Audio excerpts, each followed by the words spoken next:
세상을 비추는 빛 희노애락 담아 오늘을 전합니다. 쌀처럼 따뜻한 사랑과 삶의 이야기 CBS TV 뉴스 라이브. 안녕하십니까. 희망과 의로운 분노와 함께 아파하고 함께 기뻐하며 희노애락을 전하는 뉴스 참 크리스천의 삶을 전하는 뉴스, 미주 CBS TV 뉴스 라이프 성령 충만, 은혜 충만, 김충만. 햇살선이 권선입니다.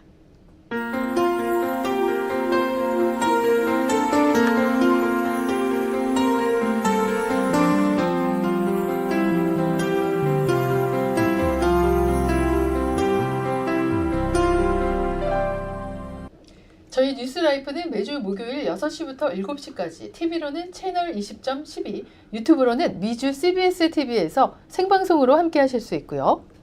지금부터 1시간 동안 주간 교계 소식과 지역 행사 소식을 전해드리는 미주교계 희노애락, 그리고 한 가지 주요 이슈를 신학적, 목회적 관점에서 함께 풀어보는 시간 이슈 포커스, 또 각 지역과 연결해서 생생한 소식을 전해드리는 지역 소식 오병이어, 그리고 시청자 여러분의 고민이나 궁금증을 풀어보는 시간 시청자 신앙 여정으로 함께하겠습니다. 매주 목요일 6시 미주 CBS TV 뉴스 라이프 햇살 충만이 전해드리는 희노애락 뉴스, 지금부터 함께 하시죠.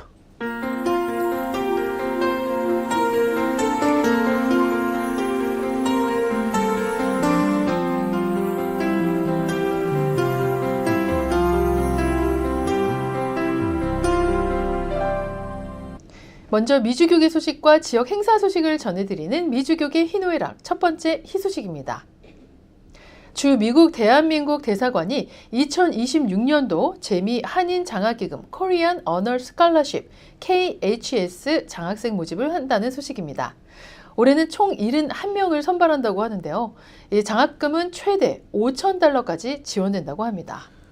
네, 재미 한인 장학기금은 1981년 한미 수교 100주년을 기념해 대한민국 정부가 미화 $100만 출연하여 설립한 장학기금입니다. 이후 4차례의 추가 출연을 거쳐 현재 약 $290만 규모로 운영되고 있다고 하는데요. 1982년 첫 지원을 시작한 이래 2025년까지 44년간 총 3,593명의 재미 한인 학생에게 장학금을 지급해온 유서 깊은 제도입니다. 네, 올해 2026 재미 한인 장학금 신청 자격은요, 이 미국 내 정규 4년제 대학 또는 대학원에 재학 중인 코리안 또는 코리안 아메리칸 학생으로 이 미국 시민권자 또 영주권자뿐만 아니라 F1 비자 등 학위 과정이 가능한 비자를 소지한 한국 학생도 또 한국 유학생도 신청하실 수가 있습니다. 또 부모 중 한 명이라도 이 한국인인 경우나 또 한국계 입양 학생도 포함된다고 하고요. GPA 제출자의 경우는 최근 1년간, 그러니까 2025년 가을 학기부터 2026년 봄 학기를 기준으로 4.0점 만점 기준으로 3.0 이상이어야 되며 이 학부와 대학원 각 학회에 한 해 수혜할 수 있다고 합니다. 예, 장학생은 일반 장학생, 동포 학생 및 한국 유학생, 학부, 대학원 다 포함이고요. 예능계 학생, 음악, 미술 2명 내외, 그리고 특별 장학생, 장애 학생, 입양 학생 6명 내외로 구분하여 선발되오며 제출 서류는 신청서, 그리고 성적 증명서 원본이 필요하고요. 추천서, 담당 교수 1명 정도의 추천서, 그리고 자기소개서 영문 500단어 이내, 그리고 이력서가 필요하다고 합니다. 네, 그리고 예능계 지원자의 경우에는요, 작품의 이미지 또는 연주 영상이 담긴 USB를 제출해야 한다고 하는데요. 특별 장학생 지원자의 경우는 관련 증빙 서류를 추가로 제출해야 된다고 합니다. 예, 또 한국어 능력 가산점은 최대 5점으로 적용을 원하는 동포 학생은 TOPIK 5, 6등급 관련 서류를 별도로 제출할 수 있다고 합니다. TOPIK 5, 6등급 관련 서류를 제출할 수 있습니다. 네, 신청서 접수 기간은 6월 26일 금요일까지고요. 이후 지역 공관 심사는 6월 29일부터 7월 8일, 그리고 중앙 심사는 7월 30일을 거쳐서 장학생이 최종 확정된다고 합니다. 장학금은 9월 29일 화요일 이후에 지급될 예정이라고 합니다. 네, 신청 서류는 주미대사관 한국어 홈페이지 또는 뉴욕 한국교육원 홈페이지 www.kecny 대학.org에서 내려받으실 수 있고요. 대학 소재지 관할 총영사관 또는 한국교육원에 제출하시면 됩니다. 2026 재미 한인 장학기금 장학생 선발대회도 시청자 성도 여러분 혹은 자녀분들이 많이 지원하셔서 학업에 조금이라도 힘과 도움을 얻으실 수 있기를 기도하겠습니다.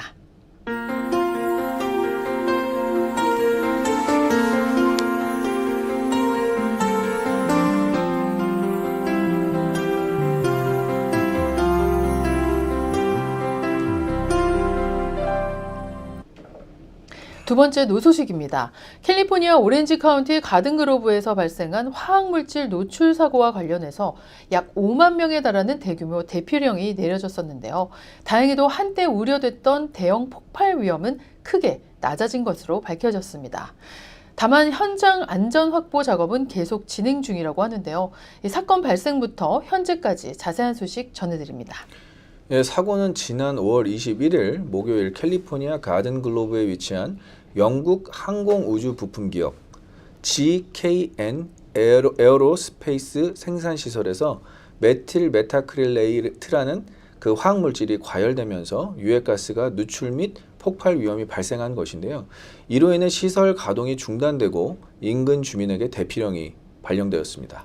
네, 우선 GK의 에어로스페이스라는 회사는요, 이 영국에 본사를 둔 글로벌 항공 우주 부품 공급업체로 이 전 세계 12개국에 무려 32개의 생산 시설을 운영하고 있다고 합니다.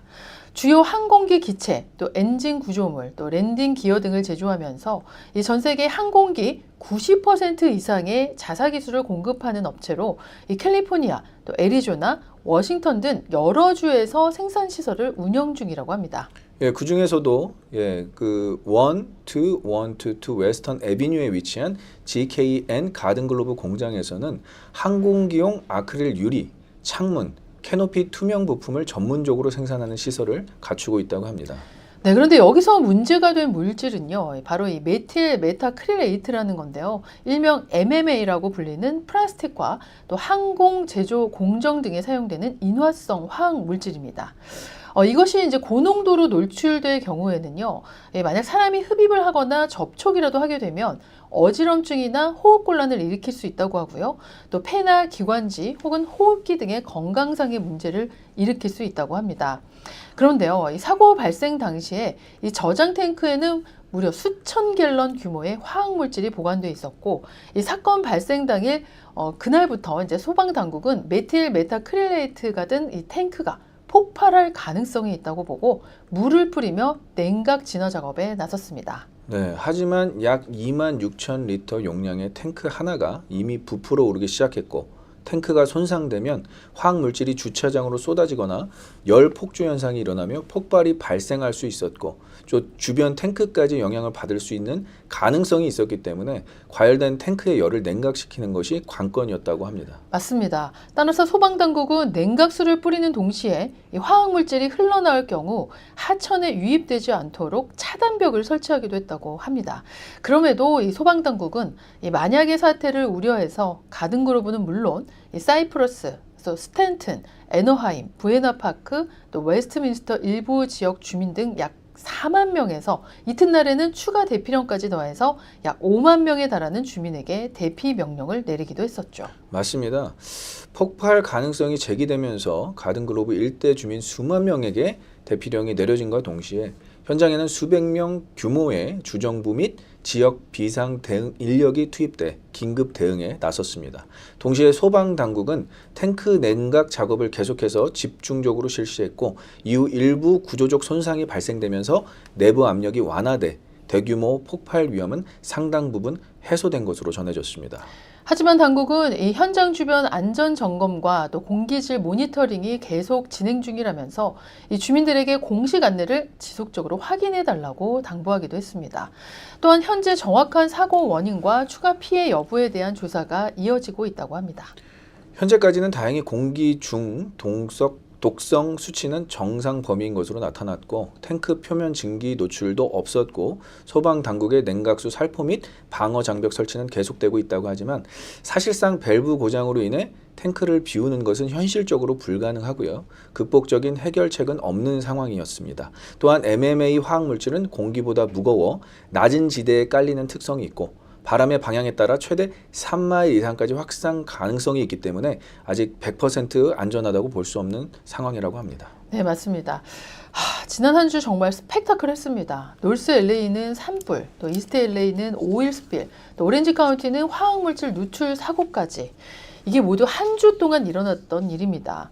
어쨌든 그 중에서도 가장 아찔했던 이 오렌지 카운티 전체가 초긴장할 수밖에 없었던 너무나 긴박했던 이번 가든그로브 화학물질 누출 사고로 인해서 이 가든그로브 일대 학교 무려 12곳 이상이 휴교령이 내려졌고요. 또 졸업식 등 각종 행사가 전부 취소가 됐습니다. 또한 일대 주민들은 헌팅턴 비치 오션뷰 하이스쿨, 또 파운틴밸리 마일스 스퀘어 프리덤 홀, 또 애너하임 사바나 하이스쿨 등 대피 쉘터를 대피하는 등 많은 불편을 겪어야 했고 또 주변 상권 역시 많은 어려움을 겪을 수밖에 없는 상황이었습니다. 예, 다행히 위기는 넘겼다고 하지만 아직 100% 안심할 수 없는 상황이라고 하니까요. 앞으로도 계속해서 상황 예의주시하면서 더 이상의 큰 사고는 발생하지 않기를 또 간절히 소망하고 기도해야겠습니다.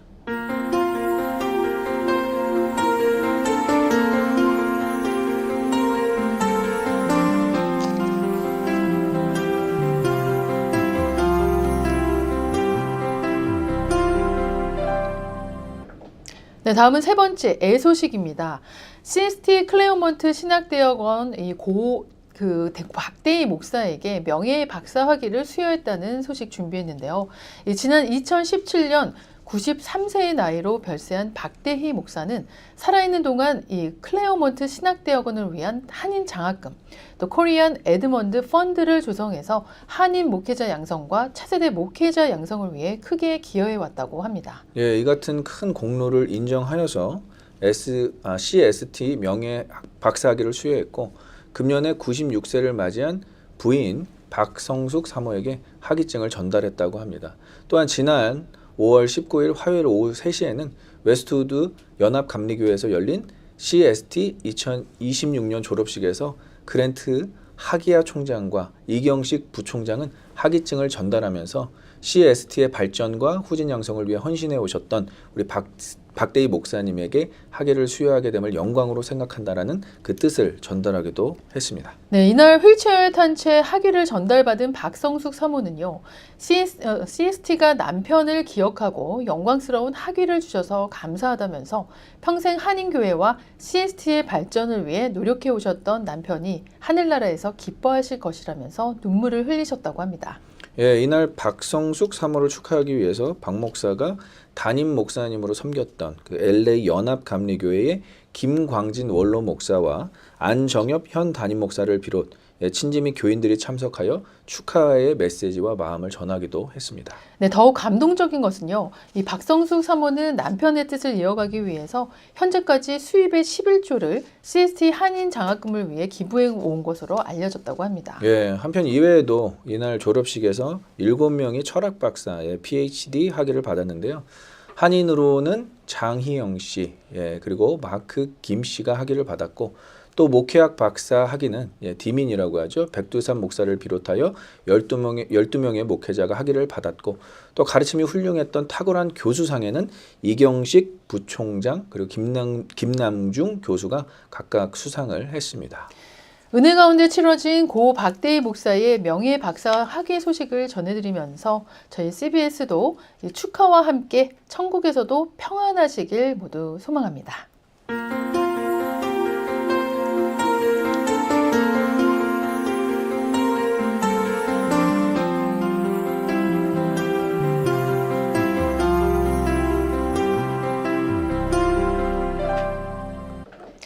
네, 이어서 네 번째 락 소식입니다. 오늘 락 소식은요, 두 가지 소식 준비했는데요. 먼저 오렌지 카운티 한인회가 한인 청소년들의 미래 리더 양성을 위한 공식 청소년 리더십 프로그램 OCK 리더스를 출범하고 1기 멤버 모집에 나섰다는 소식입니다. 예, OCK 리더스는 오렌지 카운티 한인회 산하 청소년 리더십 단체로 지역 한인 청소년들이 한국인의 정체성과 자긍심을 바탕으로 미국 사회 속 차세대 리더로 성장할 수 있도록 돕기 위해 설립됐다고 하는데요. 이번 프로그램은 단순한 봉사활동이나 스펙 쌓기 위주의 활동이 아니라 실제 리더십 경험과 지역사회 참여, 학생 주도 프로젝트 운영, 네트워킹, 멘토링 등 실질적인 성장 기회를 제공하는 것이 특징이라고 합니다. 네, 이 한인회 측에 따르면요, 이 미국 주류 사회 각 분야에서 활약하고 있는 이 한인 기성세대 리더들과 또 차세대 청소년들을 연결해서 멘토링의 기회를 제공하고 또 한인 청소년들이 더 큰 비전을 갖고 성장할 수 있도록 지원할 계획이라고 합니다. 또 그러면서 이제 OCK 리더스는 앞으로 3.1절, 또 광복절, 6.25 기념 행사 등 역사 교육 행사에 참여를 비롯해서 오렌지 카운티 지역 문화 축제, 또 시니어 케어 봉사활동, 또 세대 연결 프로젝트, 또 한국 문화 알리기 행사, 또 청소년 리더십 세미나 등 다양한 프로그램을 추진할 예정이라고 합니다. 예, 특히 한국어와 이 한국 문화 알리기 위한 활동으로 한국어 능력 시험 홍보, 국악과 양약 합동 공연, 그리고 태권도와 케이팝을 접목한 문화 행사 등도 계획 중이라고 합니다. 네, 그리고 또 이 한인 커뮤니티의 이 시민 참여 확대를 위해서 청소년들이 지역사회 리더십과 또 공공참여의 중요성을 배우고 이 한인 사회 발전에 기여할 수 있는 이 프로그램도 운영할 예정이라고 합니다. 그리고 이날 행사에서는 단체 소개, 향후 활동 계획, 또 리더십 포지션 안내, 그 멤버 혜택 등이 공개될 예정이라면서 참석자들에게는 창립 멤버 우선 등록, 리더 포지션 지원 기회, 그리고 공식 티셔츠 제공 등 특별 혜택도 주어진다고 합니다. 모집 대상은 오렌지 카운티 및 인근 지역 중고등학생이면 누구나 가능하다고 하고요. 이 참여를 희망하는 학생과 학부모는 인스타그램 또는 이메일 혹은 문자 문의를 통해서 신청할 수 있다고 하니까요. 관심 있는 학생과 학부모 성도 여러분은 5월 30일 토요일 오렌지 카운티 한인회관에서 개최되는 첫 오리엔테이션에 일단 참여해 보시면 어떨까요? 다시 한번 좀 정보를 드립니다. 날짜와 시간은 5월 30일 토요일이고요. 오후 3시 30분입니다. 장소는 오렌지 카운티 한인회관. 주소는 9876 가든 글로브고요. 캘리포니아 우편번호는 92844입니다. 문의 전화는 707-500-8004입니다. 다시 한번 문의 전화는 707-500-8004입니다. 네, 오늘 두 번째 락 소식입니다. 가정의 달 5월에 전하는 가족 선물 제4회 나들이 콘서트가 다가오는 31일 주일 오후 5시 30분에 이 부에나파게에 있는 감사 한인교회에서 펼쳐진다는 소식입니다. 나들이 콘서트는 가족이 함께 모여 즐길 수 있는 음악과 또 사랑의 가족 잔치라고 할 수 있는데요. 가정의 달 5월을 맞아 이민생활 속에 외로운 시간을 보내는 시니어 부모님들을 위한 따뜻한 위로와 기쁨의 자리가 마련된다고 합니다. 네, 오렌지 카운티의 시니어 정신건강센터인 올투게더인 러브가 주최하는 이번 콘서트는 나들이 하듯 가벼운 마음으로 참석해서 온 가족이 함께 즐길 수 있도록 아주 잘 짜여진 구성과 또 기획으로 음악과 사랑이 가득한 가족 축제로 올해 4회차라고 하는데요. 우선 이날 오시는 모든 분들께는 이 콘서트에 앞서서 오후 4시 30분부터 정성껏 준비한 불고기 도시락으로 저녁 식사가 제공된다고 합니다. 너무 맛있겠네요. 네. 또 아주 뜻깊은 순서가 될 것 같은데요. 이날 행사의 부스로는 무료 사진관도 운영된다고 합니다. 독사진과 부부사진, 단체 사진 등을 촬영할 수 있다고 하니까요. 이날 예쁘게 또 차려입고 오셔서 가족들과 함께 기념사진도 찍으시고 즐거운 시간 보내면 참 좋을 것 같습니다. 맞습니다. 남는 거는 뭐 사진뿐이라고 하잖아요. 기억은 희미해져도 사진은 오래 남는다고 하는데 그래서인지 이 나들이 콘서트에 이 무료 사진관 부스가 이 시니어 성도분들께 그렇게 인기라고 합니다. 네. 또 센터에서 홀로 지내는 시니어분들은 이날은 전문가분들의 도움을 받아서 환하게 웃는 모습으로 자신의 그 영정 사진이라기보다는 장수 사진으로 그렇죠. 요즘은 생각하면 장수 좋을 것 사진이라고 하죠. 그 사진을 찍는 또 기회가 주어진다고 하니까요. 꼭 많은 관심 또 부탁드리겠습니다. 네, 게다가 무료니까 얼마나 좋습니까? 이 나들이 콘서트의 인기 부스 무료 사진관에서의 사진 촬영도 잊지 마시기 바라고요. 또 오후 5시 30분부터 시작되는 본 공연에는 8살 어린이부터 99살 되시는 어르신까지 전 세대를 아우르는 출연진이 무대에 오른다고 합니다. 네, 맞습니다. 전 세대를 아우르는 좀 공연들이 준비되는 것 같은데요. 조부모 세대부터 우리 뭐 부모 세대 그리고 네. 손주 세대까지 3대가 한 자리에 모여서 공연을 이어간다고 하니까 더욱 뜻깊은 무대가 되지 않을까 싶습니다. 공연 내용으로는 이제 TK 소리의 화려한 판소리 공연이 준비되어 있고요. 그랜드 페스티벌 어린이 합창단이 또 공연을 준비하고요. 또 뮤직 테라피를 통해 활동하는 그랜드 투게더 여성 합창단 그리고 실력파 솔리스트 독창 및 현악 사중주 그리고 너무나 잘 아시는 이제 시드 오브 월십 소우의 하이스쿨 팀 그리고 힙합 공연이 준비되어 있다고 합니다. 나들이 콘서트에 또 백미 학생과 시니어가 함께하는 역동적인 난타 공연 등으로 꾸며질 예정이라고 하니까 많은 분들 기대하시고 참여하시면 좋을 것 같습니다. 네, 무대가 굉장히 다채롭고 또 은혜로울 것 같은데요. 그리고 또 행사 마지막에는 이 모든 분들과 함께하는 신나는 레크레이션 타임도 있다고 합니다. 그리고 또 푸짐한 경품 추첨 시간도 마련되어 있어서 참가자분들께 또 다른 즐거움과 또 선물까지 선사해 드릴 예정이라고 하니까요. 많이 참여하시기 바라고요. 그리고 사실 이 나들이 콘서트는 단순히 즐기는 걸로 끝나는 행사가 아니고요. 처음 기획 의도가 너무 좋더라고요. 혼자가 아닙니다. 라는 모토 아래 기획이 됐다고 그래요. 네, 뭐 혼자 되신 분들, 뭐 네. 이혼 후, 사별 후, 혹시 홀로 살아가는 중장년층, 이렇게 시니어들을 이제 집 밖으로 이끌어서 그분들을 이렇게 모아서 서로의 처지를 공감하고 위로와 용기를 나눌 수 있도록 이렇게 마련한 행사라고 합니다. 이에 대해 올투게더인 러브 양한나 대표는 시니어들 역시 노화로 인해 신체적, 정신적 어려움을 겪는다는 점에서 또 다른 의미의 장애를 안고 산다라고 이렇게 표현할 수 있고요. 네. 이 사실을 깨닫고 이 일을 시작했다고 하면서 이제 집안에 머물던 분들이 모처럼 활기찬 공연을 관람하는 것도 중요하지만 무엇보다도 우울감을 극복하고 다시 살아갈 용기를 얻는 것, 내가 정말 혼자가 아니구나라는 것을 발견할 수 있는 것이 큰 수확이 될 것이라고 설명을 했습니다. 네, 양한나 대표의 기획 의도와 또 시니어 어르신들을 생각해 주시는 마음이 참 고우시고 따뜻하신 것 같습니다. 자, 이렇게 뜻깊은 따뜻한 나들이 콘서트에 함께하길 원하시는 분들은요. 참가 티켓은 $20라고 하고요. 오시는 모든 분들께 저녁 식사와 또 서울 메디칼 그룹 등이 후원기관이 마련한 가방과 또 다양한 선물 꾸러미도 받으실 수 있다고 합니다. 이렇게 매해마다 뭐 우리 방송도 그렇고 네. 또 이런 또 그 기관도 그렇고 시니어 어르신들을 생각하는 마음으로 나들이 콘서트를 펼쳐드리는 올투게더인 러브 2020년 3월 11일 설립된 시니어 복지 서비스 비영리 재단이라고 하고요. 또 미주 한인 시니어들이 언어 장벽과 문화 차이로 겪는 사회적 고립을 해소하고 정신 건강을 증진하는 것을 사명으로 삼고 있는 기관이라고 합니다. 네, 그리고 올투게더인 러브는요, 이 나들이 콘서트 외에도 뭐 난타, 장구, 또 합창단 등을 통해서 다양한 문화사역과 또 정신건강 세미나, 그리고 또 상담 북카페 운영, 또 시니어 학교와 자녀 결혼 상담 등 다양한 프로그램을 통해서 이 시니어들의 삶의 질을 향상을 위해 활동하고 있다고 하고요. 혹시 올투게더의 문의나 또 도움이 필요하신 분들은 714-844-7300 714-844-7300으로 문의하시면 되겠습니다. 곧 다가오는 이제 31일 주일 이번 주 주일 오후 5시 30분에 저녁 드실 분들은 4시 30분까지 가시면 되고요. 부에나파크 감사한인교회에서 All Together in Love 주최로 펼쳐지는 제4회 나들이 콘서트에 많은 성도 여러분들 함께 하셔서 축복과 기쁨의 시간 되시길 기도하겠습니다.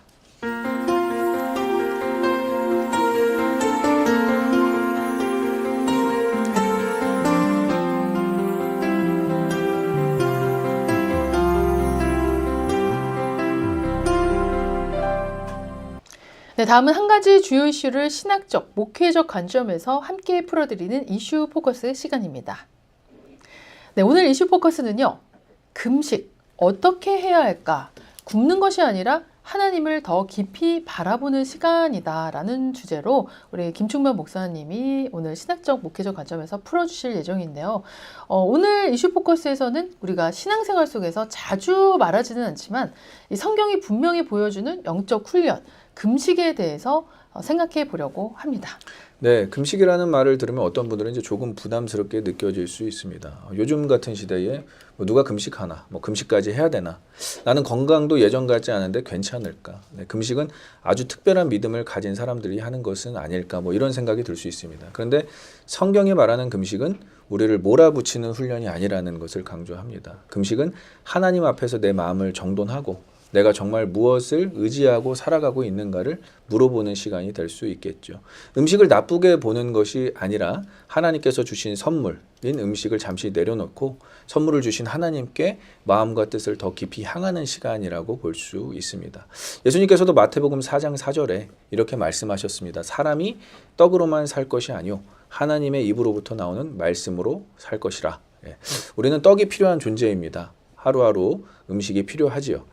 그러나 그 살아갈 힘도 음식으로 또 보충이 되곤 합니다. 그러나 예수님께서 말씀하신 것처럼 우리는 떡만으로만 사는 존재가 아닌 것이죠. 하나님 말씀 또 하나님의 은혜, 하나님의 임재가 있어야 살아갈 수 있는 영적 존재입니다. 바로 금식은 이러한 사실을 머리로만 하는 것이 아니라 몸과 마음으로 배우는 그런 체득적인 시간이라고 할 수 있습니다. 그런데요, 이 금식이라고 하면은 사실 좀 부담스럽게 생각하시는 분들도 계실 것 같아요. 근데 꼭 금식은 꼭 해야만 하는 걸까요? 꼭 금식을 하지 않으면은 뭐 믿음이 부족하다든지 뭐 말씀이 부족하다든지 뭐 이렇게 인식이 되는 건가요? 어떤 건가요? 네, 뭐 그렇게만 이제 부담 가지면서 이게 금식 자체를 부담으로만 생각하지 않았으면 좋겠습니다. 금식은 구원의 조건이라고 할 수는 없습니다.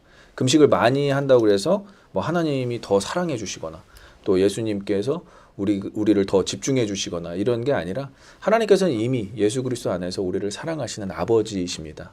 로마서 8장에도 그것을 증명했고요. 다만 금식은 성경이 보여주는 중요한 은혜의 훈련이라고 할 수 있습니다. 예수님께서도 마태복음 6장에서 이제 금식할 때예라고 강조를 하셨고요. 사도행전 13장을 보면 또 안디옥 교회가 바울과 바나바를 선교의 자리로 파송할 때 장면이 나옵니다. 그러나 억지로 하지 않고 금식하며 기도할 때 그 파송이 이루어졌다라고 이야기를 하고 강조를 하죠.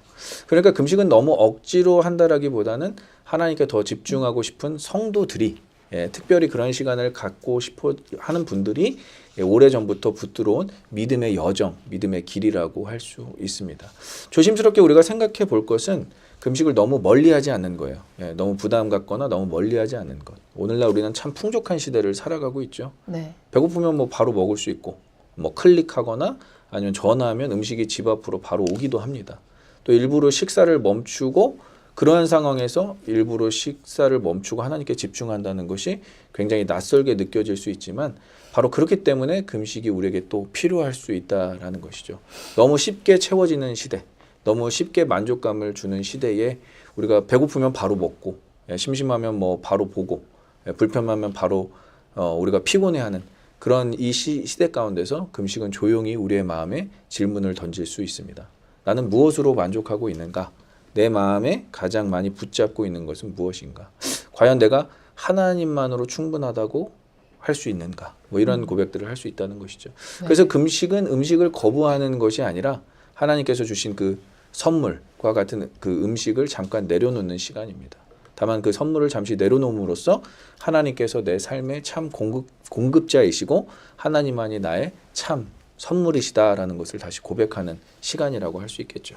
금식을 하게 되면은 일단은 감사함이 먼저 찾아올 것 같아요. 그렇죠. 예. 우리가 늘 항상 얘기하잖아요. 누리고 있을 때는 모르지만 이게 막상 없을 때 그 소중함을 알듯이 너무나 풍족하게 먹고 아까도 목사님 말씀하셨지만 저희가 뭐 배달하면 바로 집 앞으로 음식이 배달이 되는 그런 시대에 살다 보니까 너무나 쉽게 또 너무나 그냥 감사함을 잊고 옛날에는 우리 어렸을 때 막 밥상 앞에서 막 농부 이 쌀을 또 키워주신 농부 아저씨에게 감사 기도도 하고 막 유치원에서도 막 그런 아이들과 함께 그런 기도도 하고 막 이러면서 먹었잖아요.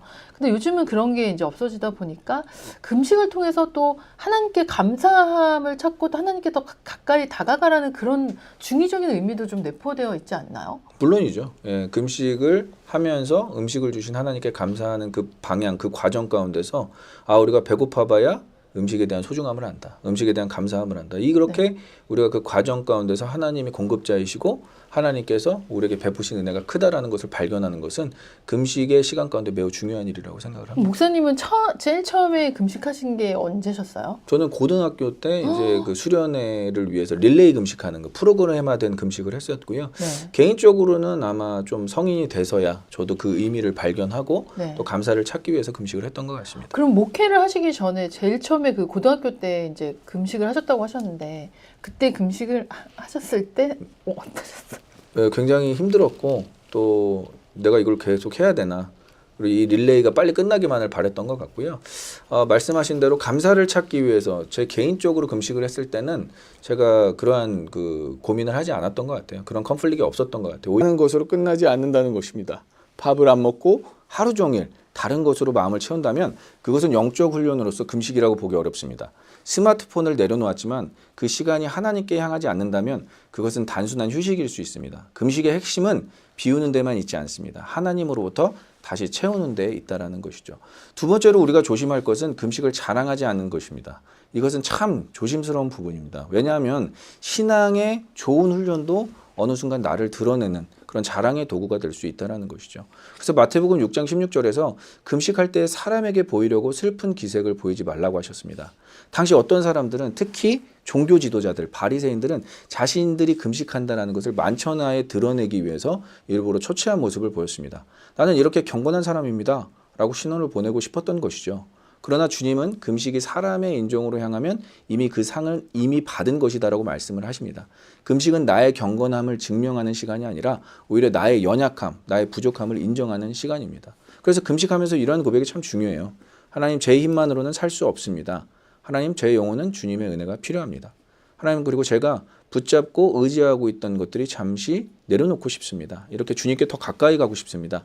이런 고백으로 나가는 것이 금식이고 금식의 시간이라고 할 수 있겠죠. 네, 그런데 목사님 실제 생활에서는 누가 왜 식사 안 하세요 하고 물어볼 수도 있잖아요. 그럴 때 말하면 뭐 이렇게 자랑이 되는 건가요?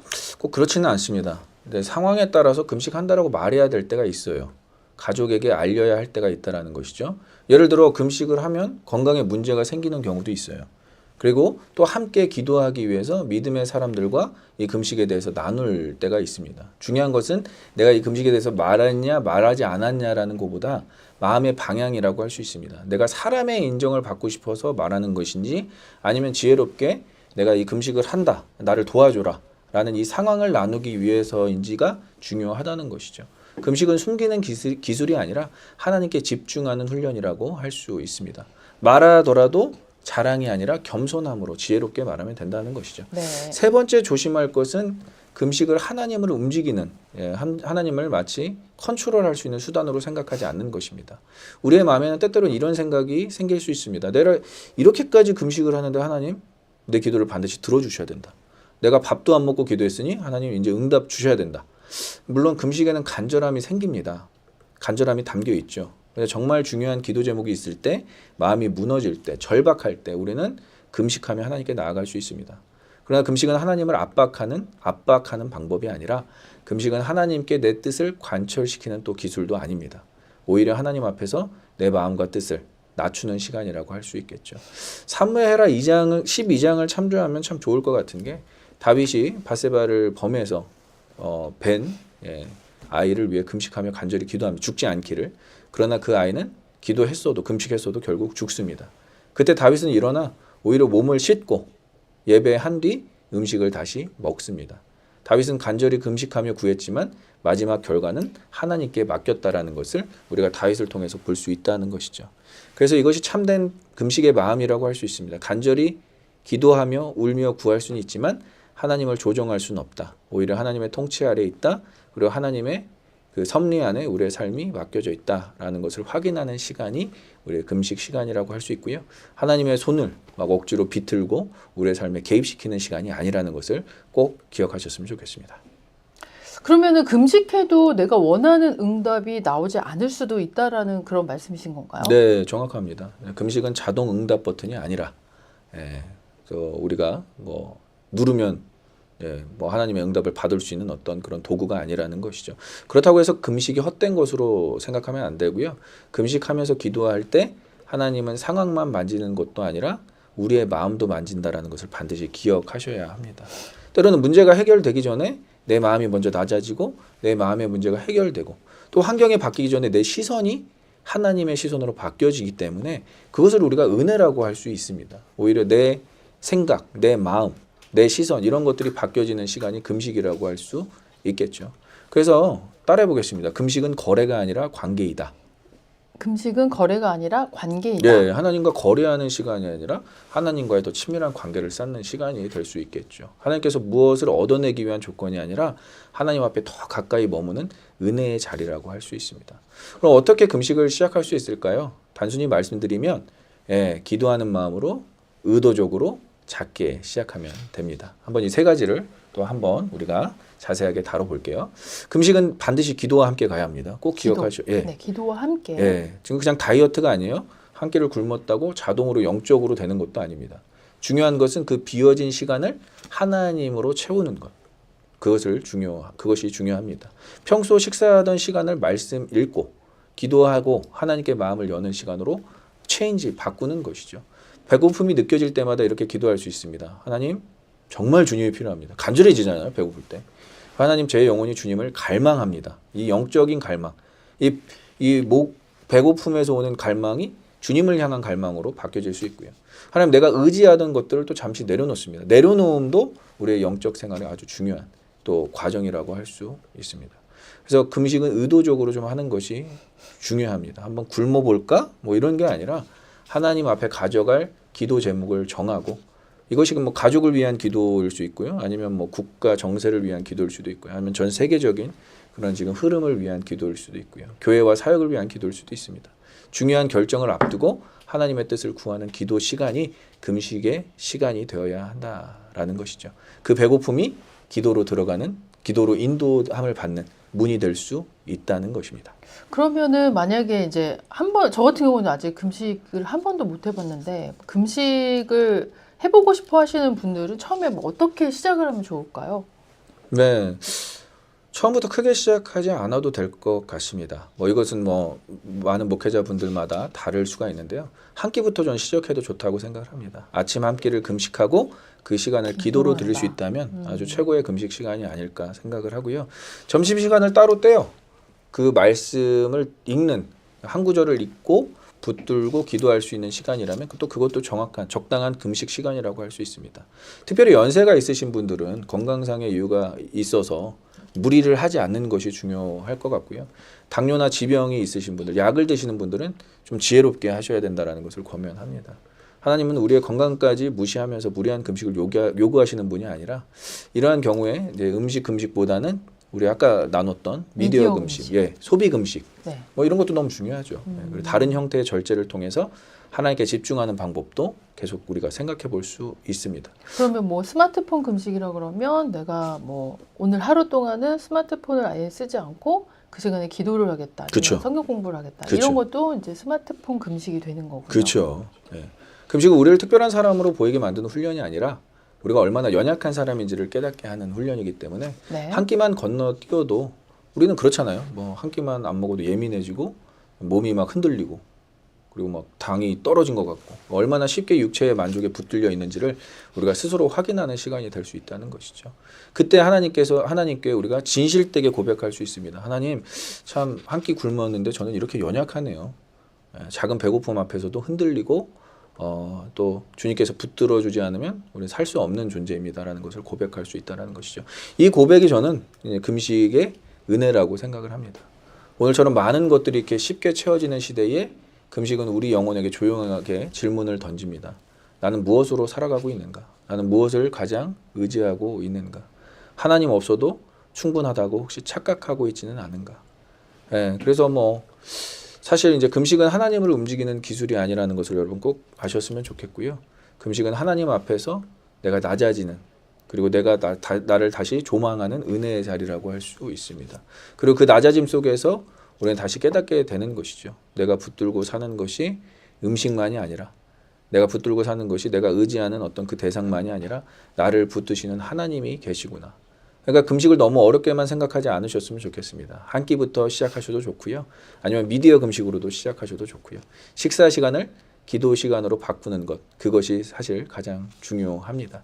배고픔이 느껴질 때마다 하나님께 마음을 한번 올려드려보는 작업을 했으면 좋겠어요. 그 작은 시작 속에서 우리는 다시 배울 수 있다라는 것. 그리고 예수님께서 말씀하셨던 것처럼 신명기 말씀처럼 사람은 떡으로만 사는 존재가 아니라 하나님의 말씀과 은혜로 살아가는 존재라는 것. 아마 금식하면서 충분히 배울 수 있지 않을까 생각해 봅니다. 네, 저는 오늘 가장 기억에 남는 말씀은 금식은 하나님과의 관계이다. 이 말씀이었던 것 같습니다. 우리 성도 여러분들은 어떠셨는지 모르겠습니다. 오늘 좋은 말씀 고맙습니다. 네.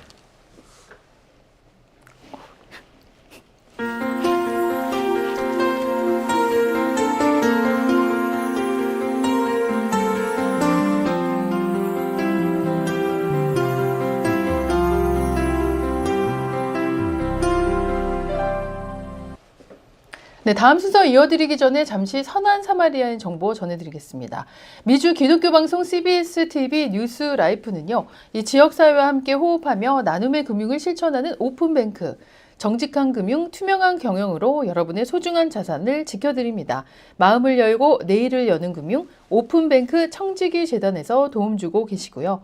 저희 뉴스라이프 기사 출처는 크리스천 위클리, 그리고 미주 크리스천 신문에서 도움 주고 계십니다.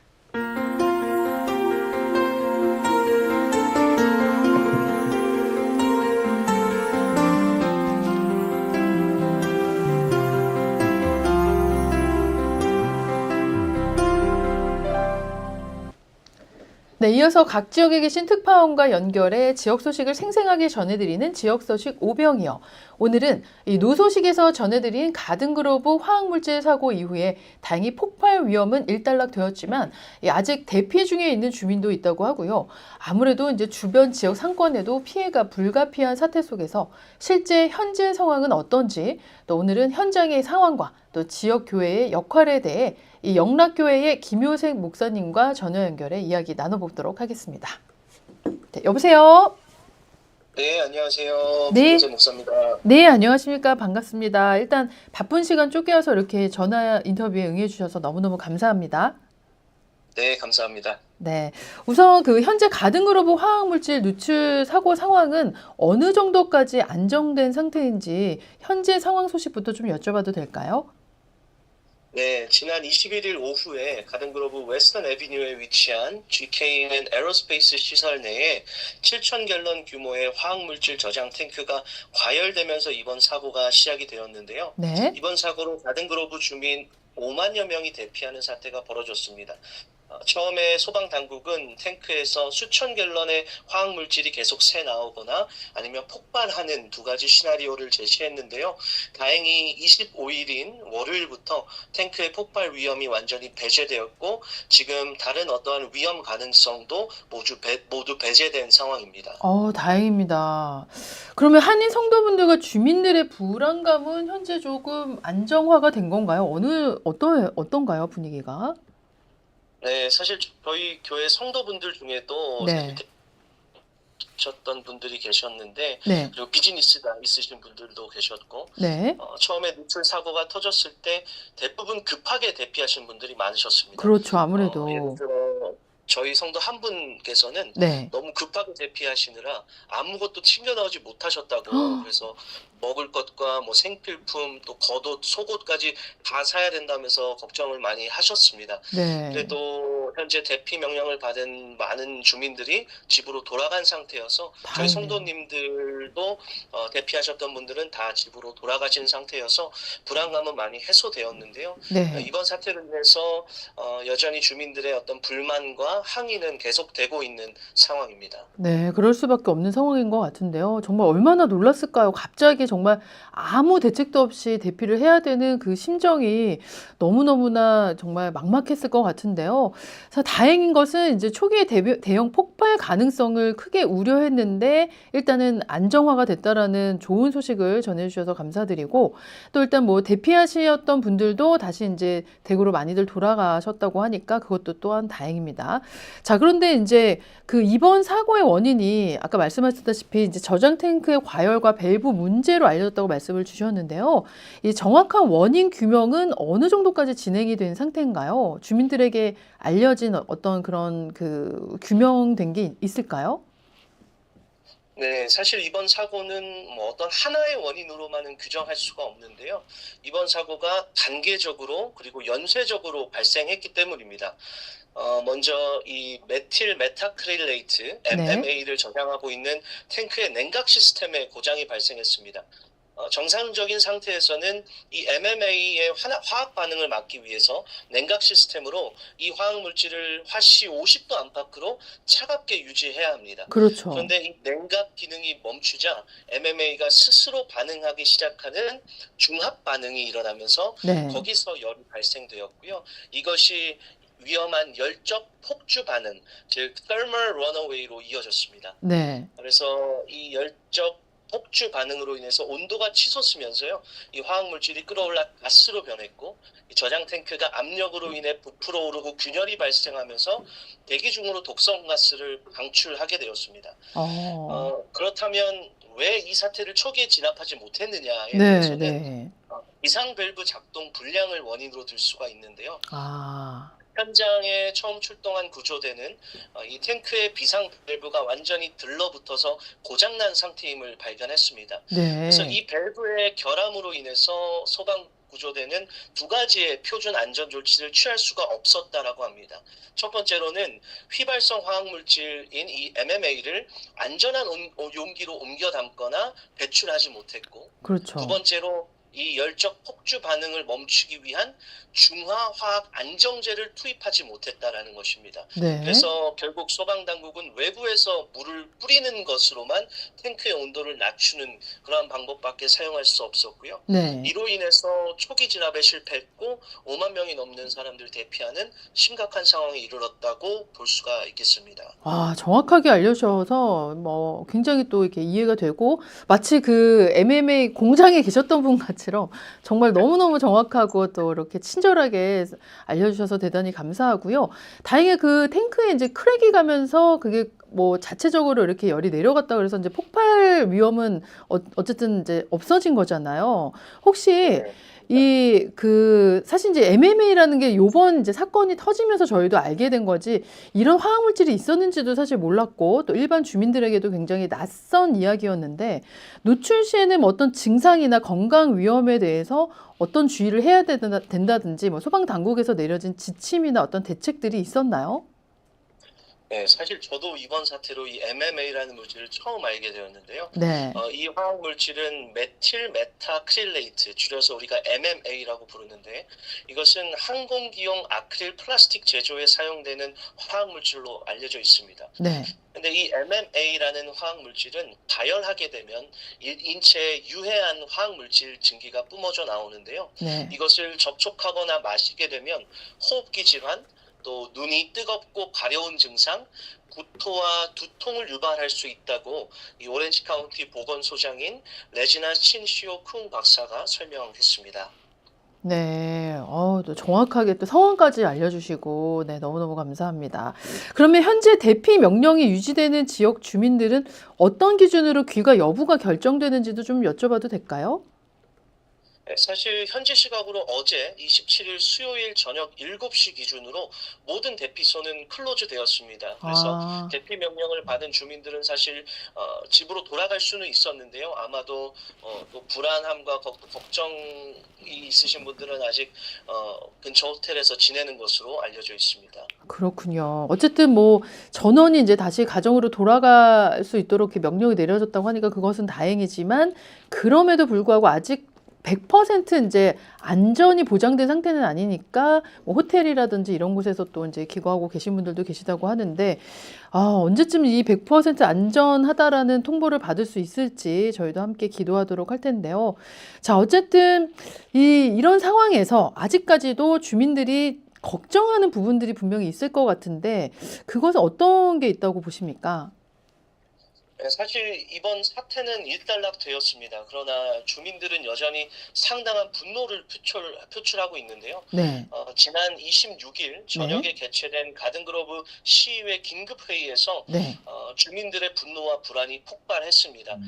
이번 사태로 인해서 일주일 가까이 대피 생활을 해야 했던 주민들은 시 당국과 업체 측의 책임을 강하게 추궁했는데요. 그렇죠. 사실 이러한 주민들의 분노가 폭발했던 이유가 있습니다. 네. 바로 이번 사태가 벌어지기 전에 경고 조짐이 많이 있었다라는 것입니다. 아, 어, 이미 그 화학 공장에서요.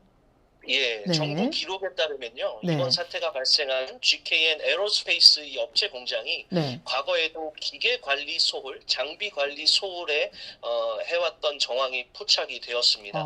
그래서 2018년 캘리포니아 산업안전보건청이 이 공장이 제조사가 권장한 대로 모든 기계와 장비를 검사하거나 유지보수를 하지 않았다라는 그러한 점을 적발해서 이미 8년 전부터 장비 관리 부실에 대한 경고를 받았고요. 네. 또 작년 2025년 1월 이 GKN 회사 측은 서든 캘리포니아 대지길 관리국에 약 91만 달러의 벌금을 내고 또 이러한 모든 것들을 합의한 그러한 기록이 남아 있습니다. 아니, 91만 달러라는 불구하고 벌금까지 냈는데도 8년 동안이나 그게 해결이 되지 않았다라는 것은 뭐 그 어떤 뭐 노후된 그런 공장의 시설 문제인 걸까요? 아니면 관리 감독이 잘못된 문제였을까요? 어떤 게 그렇게까지 됐을까요?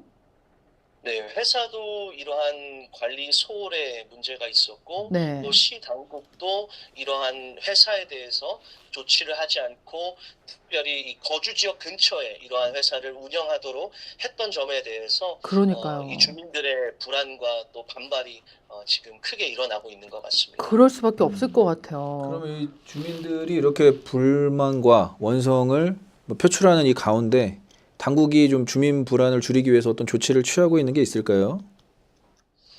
네, 일단 대피령은 모두 해제가 되었습니다. 네. 지금 소방 당국과 응급 대응팀이 24시간 체제로 현장 점검을 이어가고는 있습니다. 네. 그래서 이 화학 탱크 안정화 작업과 또 추가 위험 요소 제거 작업이 끝날 때까지 소방 당국이 계속해서 모니터링을 하겠다라고 밝혔고요.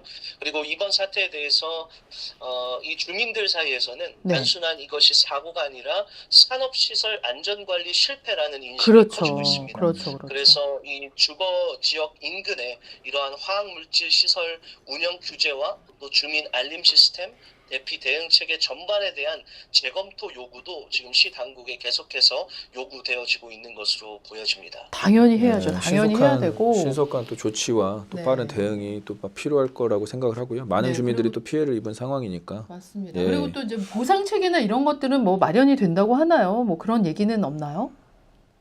지금 몇몇 이제 로펌에서 그 소송을 준비하고 있다라고 얘기는 들려지는데요. 네. 아마도 아시다시피 이러한 소송은 사실 뭐 그렇죠. 단기간에 길어지죠. 해결되는 문제는 아니다 보니 아마도 좀 오래 기간이 걸리지 않을까 생각이 됩니다. 예, 네, 조치가 그렇군요. 굉장히 장기화될 거라는 우려가 있습니다. 끝으로 갑작스러운 재난 상황이 발생하면서 또 우리 목사님네 교회 성도분들도 그렇고 이제 두려움에 또 사로잡힌 분들이 많을 거라고 생각하는데요.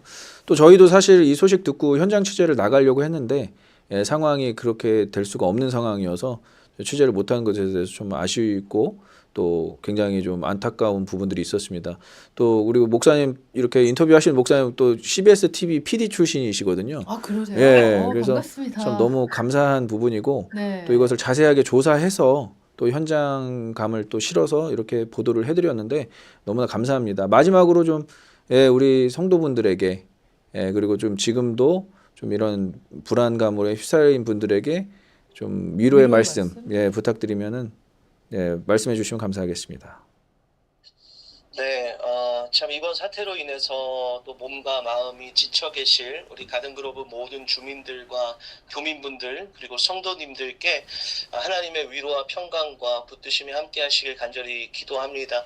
사실 한치 앞을 알 수 없는 우리의 현실이고 네, 그 맞아요. 현실 속에서 우리가 마주하는 수많은 문제와 어려움이 있지만 우리 크리스찬들이 분명히 믿는 바가 한 가지 있습니다. 그것은 우리 하나님께서 우리가 당하는 그 고통의 자리에 함께 하고 계시다라는 것입니다. 우리는 우리가 겪는 고통의 이유를 당장 다 알 수는 없는 것 같아요. 그러나 하나님은 그 고통의 현장 한가운데 우리와 함께 하신다라는 것입니다. 시편 23편 4절에서 다윗은 이렇게 고백하죠. 내가 사망의 음침한 골짜기로 다닐지라도 해를 두려워하지 않을 것은 주께서 나와 함께 하심이라. 아멘.